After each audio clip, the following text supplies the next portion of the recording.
Everyone, कैसे हैं आप सब। आई होप आप सब बहुत अच्छे होंगे।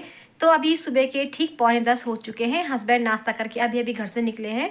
अभी केवल हस्बैंड को मैंने नाश्ता दिया है, मैंने नाश्ता नहीं किया है क्योंकि मैं थोड़ा बिजी थी और बच्चों के लिए भी मुझे नाश्ता बना के रखना होता है ना। बच्चे जैसे आजकल जल्दी आते हैं तो बस मैं उसी काम में बिजी रह गई थी, तो इसलिए मैंने ना हस्बैंड को पहले नाश्ता दिया था। हस्बैंड तो बोल रहे थे कि दोनों साथ में कर लेंगे, लेकिन मैंने कहा नहीं यार, आपके लिए फिर देर हो जाएगी, आप नाश्ता करो और आप जाओ, फिर मैं तो घर में ही हूँ, मैं कर ही लूँगी आराम से। तो बच्चों के लिए नाश्ता बनाने में बिजी हो गई, तो इसलिए मैंने नाश्ता नहीं किया। मैं अब नाश्ता करूँगी और इस टाइम तक ना मेरे घर के झाड़ू पोछा साफ़ सफाई वाले काम होते हैं, जो वो सारे काम मेरे ख़त्म हो चुके हैं। बच्चों के स्कूल जाने के बाद ही मैं तुरंत काम पे लग गई थी। कपड़े समेटना, झाड़ू पोछा, साफ़ सफाई जो भी काम होते हैं, तो वो सारे काम मैंने अपने निपटा दिए हैं। और अभी कपड़े हैं थोड़े बहुत, तो कपड़े मैंने नहीं धोए हैं, कपड़े बाद में धोंगी। कपड़ों को मैंने थोड़ी देर ना सर्फ में भिगोने रखा है, तो कपड़े बाद में धोंगी। अभी मुझे नाश्ता करना है पहले तो फ़िलहाल, क्योंकि उसके बाद जो मेरे थोड़े एक दो काम है वो काम भी मुझे ख़त्म करने। मेरी कोशिश आजकल ये रहती है कि बच्चों के आने से पहले मैं घर के सारे काम ख़त्म कर दूँ, क्योंकि अब एक बार बच्चे आ गए तो फिर बच्चों के साथ ना मेरा पूरा टाइम ऐसे निकल रहा है। वो आते हैं, उनका पेपर वगैरह देखना होता है, उनको नाश्ता कराओ, तो फिर ना बच्चों के साथ फिर पूरा टाइम निकल जाता है, पता ही नहीं चलता है। और आपको आजकल के दिन तो फिर आपको पता ही, टाइम ऐसा निकल जाता है, पता ही नहीं चलता। दिन छोटे हो गए हैं, काफ़ी फ़र्क पड़ गया है टाइम में।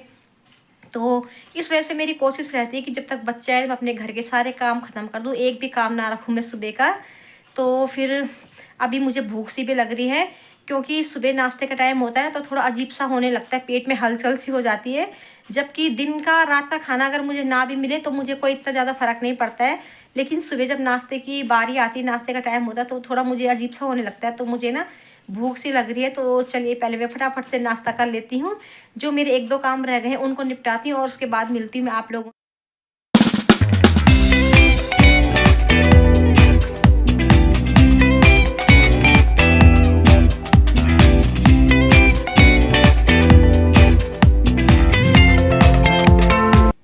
तो अभी मैंने नाश्ता कर लिया था और नाश्ता करने के बाद मैंने बर्तन धो लिए थे, किचन साफ़ कर ली थी और उसके बाद मैं आ गई थी यहाँ पे बाहर में। मैं बाहर आई और मुझे ना यहाँ पे मिट्टी मिट्टी दिखाई दी सीढ़ियों में, ऊपर वाली सीढ़ी में भी और नीचे वाली सीढ़ी में भी। तो पहले तो मेरी समझ में नहीं आया कि मिट्टी आई कहाँ से, क्योंकि सुबह तो मैंने झाड़ू लगाई थी। मैं छत में गई और मैंने छत में देखा कालू लेटा हुआ है धूप में, तो तब मेरी समझ में बात आई कि मिट्टी ना कालू के पैरों में से आई है। कालू आजकल जब आता है सुबह के टाइम तो वो अंदर नहीं बैठता है, वो सीधे छत में जाता है, उसको शायद नीचे ठंड लगती है, तो वो ना धूप में लेट जाता है। तो अभी भी वो धूप में लेटा हुआ था। जब मैंने उसको देखा उसके बाद मेरी समझ में बात आई कि मिट्टी मिट्टी कालू ने कर रखी है। तो यहाँ पे मैं फिर झाड़ू लगा लूँगी साफ़ करके। मेरी दोबारा की मेहनत हो गई। एक बार तो सुबह झाड़ू लगी थी और अब दोबारा से, तो यहाँ पे मैं झाड़ू लगा लूँगी और इसके बाद मैं नीचे वाली तरफ की जो सीढ़ी है वहाँ पे झाड़ू लगाऊंगी, क्योंकि वहाँ से भी ना पूरी मिट्टी मिट्टी हो रखी थी। पहले एक बार को तो मैं सोच रही थी कि पानी आ रहा है, पाइप लगाती हूँ, धुलाई कर देती हूँ, लेकिन फिर मैंने सोचा यार मैं धुलाई करूँगी तो इधर चौक भी पूरा गीला गीला हो जाएगा और फिर मुझे यहाँ पे भी अच्छे से धुलाई करनी पड़ेगी, तो इसमें मेरी बहुत ज़्यादा मेहनत लगने वाली थी और टाइम भी। फिर क्योंकि ये था कि बच्चों के आने का भी टाइम हो रहा था, बच्चे आ जाते तो फिर उनको भी नाश्ता वगैरह कराना होता है, बच्चों को भी देखना होता है, तो मेरा बहुत ज़्यादा टाइम ख़राब होने वाला था उसमें। तो फिर मैंने केवल झाड़ू झाड़ू लगा के काम चला लिया, धुलाई में बाद में देखूँगी।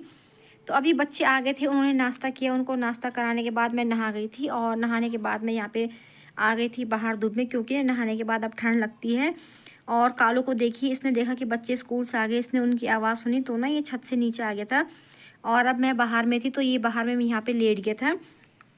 ये इतना आलसी, इतना सुस्त है ना, जब ये सोया होता है हम इसको कितना भी हिला लें, कितना भी इसको उठा लें, बिल्कुल भी उठता नहीं है। तो आप लोग देखिए मैं इसको कितना प्यार करती, कितना मैं इसको हिला रही थी, लेकिन ना मजाल है कि जो कालू उठ गया हो एक बार के लिए भी। तो अभी 3:30 हो गए दिन के, खाना पीना हमारा हो गया है, बर्तन भी मैंने धो लिए हैं और मैं अभी थोड़ी देर बैठी हूँ बाहर में।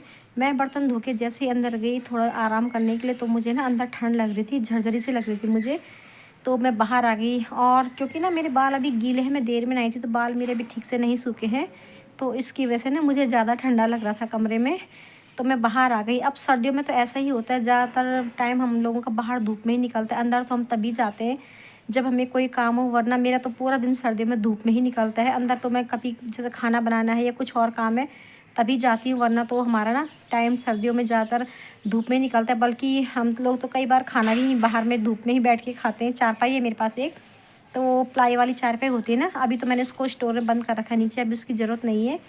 तो सर्दियों में मैं क्या करती हूँ कि चारपाई को ना मैं ऊपर यहाँ से स्टोर में से निकाल के यहाँ पे ले आती हूँ और बस यहाँ पे चारपाई लगा देती हूँ। सारा दिन हमारा उसी में बैठते हैं हम लोग, धूप भी सेकते हैं, कपड़े सुखाने की भी काम आती है। तो और मोनू अभी ट्यूशन गया है, अभी 5 मिनट पहले वो ट्यूशन के लिए निकला है। तन्नू नहीं गई है, वो अंदर ही है, उसका ना कल लर्निंग सब्जेक्ट है तो वो ट्यूशन नहीं जाएगी, घर में ही रह के पढ़ाई करेगी। वो अभी वो आराम कर रही है, उसने भी खाना खाया तो आराम कर रही है, सोई तो नहीं है, बस ऐसे लेटी हुई है। अभी 4 बजे से वो पढ़ने बैठेगी, मैंने उसको बोला है 4 बजे से अपना पढ़ाई लेके बैठो, पढ़ाई भी बहुत ज़रूरी है क्योंकि फिर एग्ज़ाम चल रहे हैं ना बच्चों के, तो नहीं इतना नहीं होता है कि केवल रात ही रात को पढ़ाई होगी। वैसे तो पूरे साल भर से बच्चे पढ़ते हैं नहीं, लेकिन और जब एग्ज़ाम का टाइम आता है तो फिर हड़बड़ी मच जाती कि ये भी रह गया वो भी रह गया। तो अभी वो थोड़ी देर में पढ़ने बैठेगी और मैं थोड़ी देर बाहर धूप में बैठूँगी अभी। और मेरे पास ना एक कमेंट आया था, उन्होंने मुझे कहा था कि आपको ना ठंड भी बहुत ज़्यादा लगती है तो आप सर्दियों में च्यवनप्राश खाया करो। तो च्यवनप्राश तो सर्दियों में आता है घर में, बच्चों को तो मैं प्रॉपर देती हूँ। वो बात अलग है कि मैं नहीं खाती हूँ लेकिन कभी कभी खाती हूँ, अगर मर्जी आ गई तो खा लूँगी और फिर नहीं मन किया तो नहीं खाती हूँ। ऐसा नहीं है कि मुझे खाना नहीं खाना है, लेकिन बच्चों को तो मैं देती ही देती हूँ। तो वैसे शुरू करूँगी मैं भी च्यवनप्राश खाना, क्योंकि खाना चाहिए, सभी लोगों को खाना चाहिए च्यवनप्राश सर्दियों में। तो इससे हमारी इम्यूनिटी पावर भी सही रहती है और हल्की फुल्की सर्दी से ना फिर हमारा बचाव हो जाता है। तो बस अभी तो मैं थोड़ी देर फ़िलहाल बाहर बैठूँगी, अभी मेरा अंदर जाने का बिल्कुल मन नहीं हो रहा है। मेरा मन कर रहा है लेटने का, लेकिन धूप को छोड़ने का भी मन नहीं कर रहा है। अब तो सर्दी में धूप बहुत अच्छी लगती है, धूप से हम लोगों की दोस्ती हो जाती है। तो चलिए फिर बैठती मैं थोड़ी देर बाहर में, लेकिन अभी थोड़ी देर में जाऊँगी मैं अंदर आराम करने, क्योंकि थोड़ा आराम मेरा बिल्कुल भी मन नहीं कर रहा है धूप में से उठने का, बिल्कुल भी नहीं। लेकिन जाऊँगी मैं अंदर आराम करने थोड़ी देर, पहले धूप और सेक लेती हूँ मैं थोड़ी देर यहाँ पे बैठ के। तो अभी शाम के 5:15 हो गए हैं, थोड़ी देर में सो गई थी और मुझे ना नींद भी आ गई थी। तो मैं अब उठ गई थी, मैंने उठने के बाद थोड़ा हाथ मुँह धोया, क्योंकि बिना हाथ मुँह धोए हुए ना सुस्ती अजीब सा लगता है फिर। तो मैंने हाथ मुँह धो लिया था और मैं यहाँ पे बाहर आ गई थी। अब थोड़ी बहुत मेरी एक आध चीज़ें यहाँ पे बाहर में रखी हुई थी। ये पोछे की जो रॉड होती है तो उसको धो के ना हमेशा मैं सुखाने के लिए रखती हूँ धूप में, गीला ही मैं उसको अंदर नहीं रखती हूँ वरना फिर स्मेल आती है। तो मैंने यहाँ पे धूप में सुखाने के लिए रखी हुई थी और उसको मैंने अभी स्टोर में रख दिया। ये बाहर का स्टोर, यही मैं अपना पोछा वगैरह एक्स्ट्रा सामान रखती हूँ। तो और उसके बाद अब यहाँ पे मेरे 1-2 कपड़े थे, तो ये कपड़े भी सूख गए थे, इनको उठा लेती हूँ मैं। कपड़े मेरे आज ज़्यादा नहीं थे, कुछ कुछ वैसे हैवी कपड़े हैं, वो मैंने अभी बाथरूम में रखे हुए थे। हो सकता है मैं कल मशीन लगाऊंगी तो इसलिए मैंने उनको आज नहीं धोया था। और मैं ना यहाँ पे खड़ी हो गई थी, बगल में खेत है, दीदी लोग यहाँ पे खेत में काम कर रहे थे ना, तो वो दीदी यहाँ से मेरे साथ बात कर रही थी, तो मैं भी यहाँ पे खड़ी हो गई थी, मैं भी उस दीदी के साथ थोड़ा बात करने लग गई थी।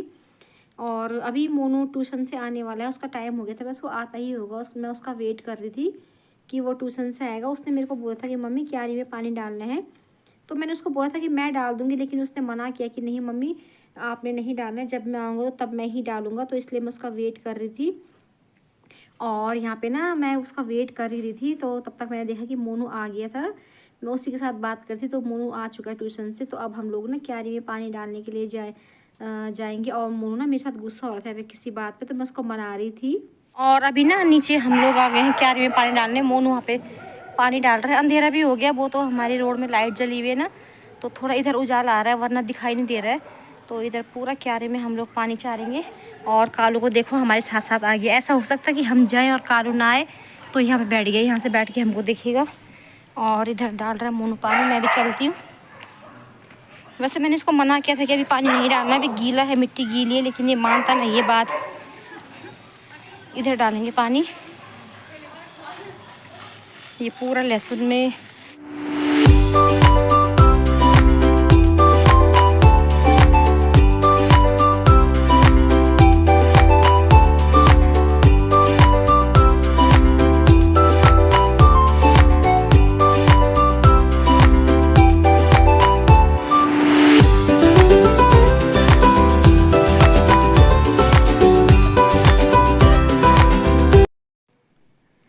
तो खेत से पानी डालने के बाद हम लोग ऊपर आ गए थे, और ऊपर आने के बाद मैंने अपने लिए ब्लैक टी बनाई। मैंने मोनू को मना कर दिया था वैसे कि मोनू खेत में पानी रहने देना, मैं डाल दूँगी, क्योंकि वो ट्यूशन से आता है 5 बजे के बाद, और 5 बजे के बाद तो आजकल अंधेरा होता है। फिर मैंने कहा कि अंधेरा हो जाएगा तो मैं पहले ही डाल लूँगी, लेकिन उसने मेरे को साफ मना किया था, उसको तो बस काम ही करना होता, वो कहाँ मानता। उसने कहा था कि मम्मी नहीं, आप नहीं करोगी, मैं करूँगा। तो इसको ना काम करने का बहुत ज़्यादा पता नहीं क्यों इतना शौक है इसको, तो बस 24 घंटे काम ही काम चाहिए होता है, काम ही करना होता है इसको। तो इसलिए मैंने नहीं डाला था, उसी ने ही आने के बाद डाला था। और चाय पीने के बाद अब मैं यहाँ पे लग गई हूँ सब्ज़ी काटने में। मैं ना सुबह की तैयारी कर रही थी, क्योंकि रात को डिसाइड नहीं हुआ था, दोनों बच्चे अलग अलग चीज़ें बोल रहे थे। तो मैंने बच्चों को बोल दिया था कि तुम लोग डिसाइड करो कि बनना क्या है, तब तक मैं ना यहाँ पे सुबह की तैयारी कर लेती हूँ। और अभी मैं यहाँ पे ना कद्दू काटते हुए कुछ सोच रही थी। मेरे पास एक कमेंट आया था, तो उन्होंने कहा था कि क्या बात है, कोटद्वार के लोग कद्दू, लौकी, मूला वगैरह ज़्यादा खाते हैं। तो मैं सोच रही थी कि वो मेरा ये वाला वीडियो देखेंगे तो फिर से मुझे कमेंट करेंगे कि आपने फिर से कद्दू की सब्ज़ी बना दी। तो ये कद्दू मेरे पास फ्रिज में रखा हुआ था, थोड़ा सा ही बचा हुआ था बस एक टाइम की सब्ज़ी के लिए। तो मैंने कहा यार क्या वेस्ट करना है, इसको फटाफट से बना लेते हैं, वरना ये ख़राब हो जाएगा। तो इसीलिए ना मैं यहाँ पे कद्दू काट रही थी। तो चलिए फिर अब इस वीडियो का भी मैं एंड कर देती हूँ। बाय बाय बोलने का टाइम आ गया है आप लोगों को मैं बाय बाय बोल देती हूँ। तो चलिए फिर बाय बाय। उम्मीद है आप लोगों को आज का वीडियो पसंद आया होगा। वीडियो पसंद आता है तो वीडियो को लाइक शेयर कीजिए। चैनल पे पहली बार है तो प्लीज़ मेरे चैनल को सब्सक्राइब कीजिए। तो फिर चलिए बाय बाय, मैं मिलती हूँ आपसे एक और नई वीडियो के साथ। तब तक के लिए बाय बाय, टेक केयर।